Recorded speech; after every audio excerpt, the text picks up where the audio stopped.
અમદાવાદમાં SG highway પર અકસ્માતની ઘટના સામે આવી છે। અમદાવાદમાં અકસ્માત સર્જાયો છે। એસજી હાઈવે પર અકસ્માતની ઘટના સામે આવી છે। અકસ્માતના સીસીટીવી ફૂટેજ પણ સામે આવ્યા છે। ત્યારે ઇકોના ચાલકે 15 વર્ષીય કિશોરને અડફેટે લીધો હતો।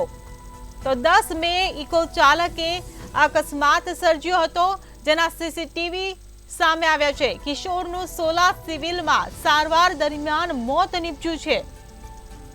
તો અમદાવાદની સોલા વિસ્તારની એસજી હાઈવેની આ ઘટના છે। મૃતક કિશોર પોતાની બેન સાથે રહેતો હતો। કિશોરના માતા પિતાનું 10 વર્ષ પહેલા મોત થયું હતું।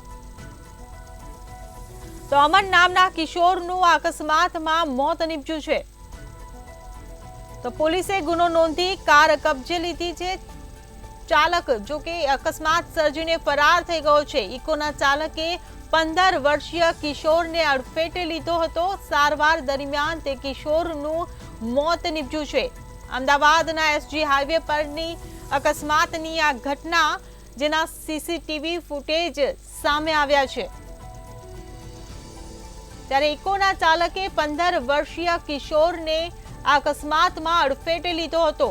10 મે ઇકો ચાલકે અકસ્માત સર્જ્યો હતો। ઇકો ચાલક ફરાર છે। કિશોરનું સોલા સિવિલમાં સારવાર દરમિયાન મોત નીપજ્યું છે। તો મૃતક કિશોર પોતાની બેન સાથે રહેતો હતો। ત્યારે કિશોરના માતા પિતાનું પણ 10 વર્ષ પહેલા મોત નીપજ્યું હતું। ત્યારે અમન નામના કિશોરનું અકસ્માતમાં સારવાર દરમિયાન મોત નીપજ્યું છે। તો પોલીસે પણ ગુનો નોંધી કાર કબજે લીધી છે અને ચાલક ફરાર છે। તો ઇકોના ચાલકે 15 વર્ષીય કિશોરને અડફેટે લીધો છે।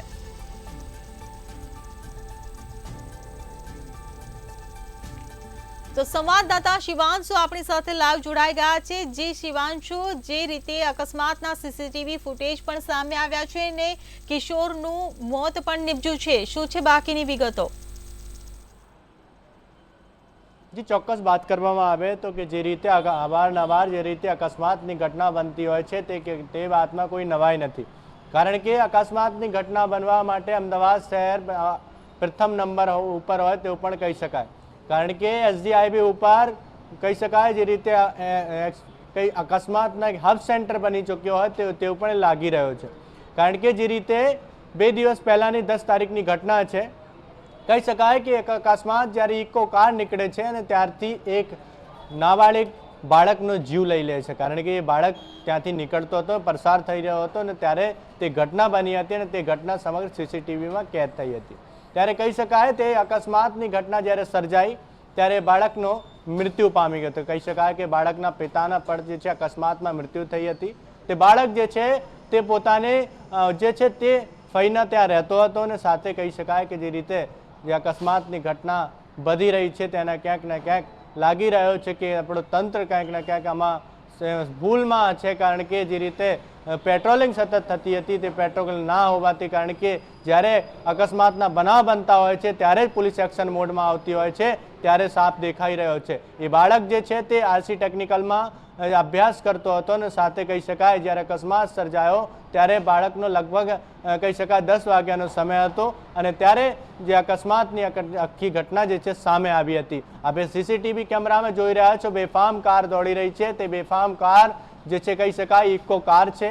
તે બેફામના માધ્યમથી જે છે તે અકસ્માત નડે છે અને ત્યારે તે બાળકના મૃત્યુ જે છે પામી જાય છે। આપણે તમામ દ્રશ્યો જે રીતે સીસીટીવી કેમેરામાં સામે આવી રહ્યા છે તે જ રીતે જોઈ શકો છો કે કેટલી બેફામ જે કાર છે તે જે દોડી રહી છે અને સાથે આપણે કહી શકાય કે જે બાળક જે છે તેમનું નામ અમન છે અને સાથે પ્રાથમિક માહિતી જે સામે આવી રહી છે કે તે જે હાલ તો ગુનો દાખલ કરી લેવામાં આવ્યો છે, પરંતુ ગુનો દાખલ કર્યાથી કશું થતું નથી। તેમને હાલ જે આરોપી છે તેને ફરાર જે છે તે બતાવવામાં આવી રહ્યો છે અને સાથે કહી શકાય અકસ્માત રોકવા માટે ક્યાંક ને ક્યાંક તંત્રને પગલાં લેવું પડશે, તંત્રને સજ્જ બનવું પડશે। કારણ કે એસજી હાઈવેથી લઈને સિંધુ ભવન રોડ હોય કે કહી શકાય કે ઇસ્કોન સુધીનો જે રોડ છે તે અકસ્માતનો હબ સેન્ટર બની ચૂક્યો છે। ત્યાં બેફામ કારો દોડતી હોય છે કે તો નવીરાઓ દોડતા હોય છે, કારણ કે જે રીતે નવીરાઓ રાત્રિ દરમિયાન જે કારોના બેફામ દોડાવતા હોય છે, બીજાના જીવ લેવતા હોય છે, એ ખૂબ જ જોખમી છે અને સાથે તંત્રને એના ઉપર ટકોર કરવી જોઈએ, કારણ કે જે રીતે લોકોની જીવ જઈ રહ્યા છે, એક હત્યા જેવી થઈ રહી છે તેવું પણ કહી શકાય। જી શિવાંશુ, સમગ્ર માહિતી બદલ આભાર। તો અમદાવાદમાં જે ઇકો ચાલકે 15 વર્ષીય કિશોરને અડફેટે લીધો હતો તેના સીસીટીવી ફૂટેજ સામે આવ્યા છે। કિશોરનું અકસ્માતમાં સારવાર દરમિયાન મોત નીપજ્યું છે। આ અકસ્માત 10 મે સર્જાયો હતો।